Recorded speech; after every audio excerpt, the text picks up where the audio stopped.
Hey guys, welcome to ExoMagic. This is Alex Hess. I'm going to go ahead and show you guys a double lift. This is for the Academy. I hope you guys really enjoy this.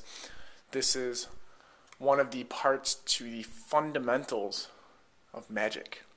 So I'm going to go ahead and show you what a double lift is, and then I'm going to go ahead and show you how to do it.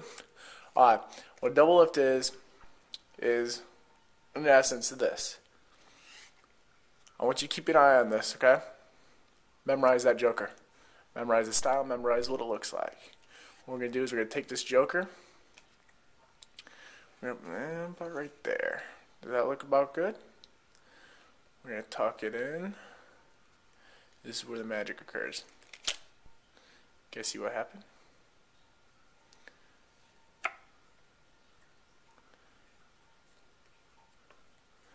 You can check the deck. So, now, the way we do this is simple. What we're going to do is the method that's preferably and most widely used is a finger count. So, what we're going to do is you push 2 cards over with your thumb. You apply pressure at the top of the deck, you push over. Now, the way I do this is I actually don't count with my pinky, I count with my ring finger right here. I find it the easiest. So what you do is you push, and you feel them overlap on your ring finger. So as you push, you can kind of count. Now, once you're at this point, you counted 2 over, I usually push up with my ring finger and get my pinky wedged in there. So my pinky, all it's doing is resting on the side of the deck, but arcing these cards up in the back. You straighten them out with this finger, you bring this hand over, and you do this very nonchalantly. So you're looking at the spectator's eyes, you're creating some misdirection while you're looking into their eyes. That's all you do. Now, this is a little bit of the hard part. Once you get used to it, once you start doing the mechanics of it, it'll start getting a lot easier. So what we're going to do is as you have this pinky break, you're just going to get your finger in there, you're just going to barely grab the cards. You don't want to grab them too tight, because if you grab them tight, they'll break like that.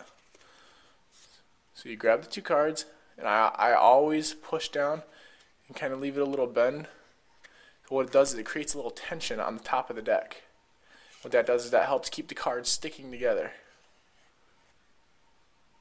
You can pull it down like this, or you can just let it drop. Now you're at this point with 2 cards flipped over. So let's try that again. Looking at the spectator, you line the cards up, grip, and flip over. Now there's 2 variations to get the pinky break back because you do not have it.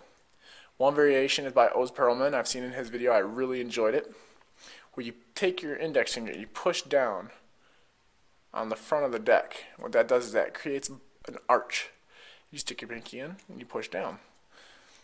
So in essence, you're at here, you push down, give you a slight pinky break. Now the spectator doesn't see this because the spectator sees a frontal view, which all it is pretty much this, and you push down. And that leaves you in a perfect position to flip back over. So, we have just learned Oz Perlman's, which is flip, push, and break. And another alternative I use is you get your thumb count, and you go to the bottom instead of the top. And what I do is when I go to straighten the deck, I push down with my thumb. This is the exact opposite of Oz Perlman. You push down with your thumb, it arches it up, and it allows you to get that pinky break. And you can flip it right back over.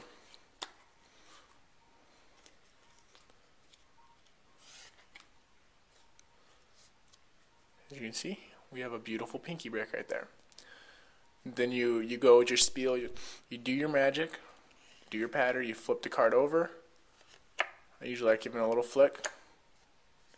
You tuck it away.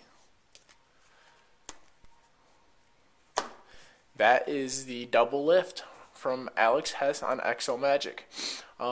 Keep looking forward to more card fundamentals, and I hope you guys enjoyed it. If you guys needed to have this slowed down or maybe replayed, I really encourage you go back, review the video multiple times, and review it yourself. And if you have any questions, I mean, there's open discussion 24/7, 365. We are always here, and we're always glad to hear from you. Appreciate it.